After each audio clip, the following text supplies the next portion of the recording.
I think most of our field's history, we focused more on these bottom two areas on the chart. And these are, again, overly simplified versions of this, right? In reality, all of these lines are really messy and ups and downs, right? But the idea being that you're humming along, you're going through life, a trauma or a potentially traumatic experience, however you want to call it, occurs.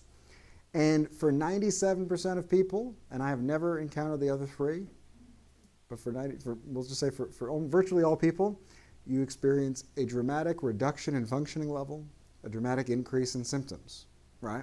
Very rare is the person who goes through these experiences and doesn't have symptoms. We want to remember that's a normal response to an abnormal, as Viktor Frankl said, an abnormal response to an abnormal situation is what we call normal behavior, right? And we always want to remember that to kind of normalize. Now, what's normal at month 1 may be different than sort of normal at year 10, right? So people get stuck in this natural healing process that often would occur. And that's you could think of post-traumatic stress disorder in some ways as the brain and the body and the person's tendency to get stuck in what would otherwise be sort of this recovery process, like a failure to recover model in some ways. Not that I like that word failure, I don't, but that's sort of the idea with it.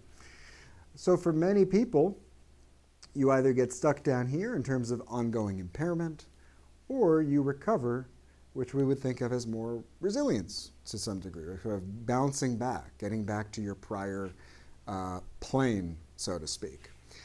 And then I think what's very interesting and important for our purposes is this fourth group, which is what historically has not gotten focused as much on, which is the idea that actually, well, for a certain subset of people, they don't just simply get back to recovery, they actually end up perceiving themselves and being experienced by others as actually being at a higher plane than prior to the traumatic experience.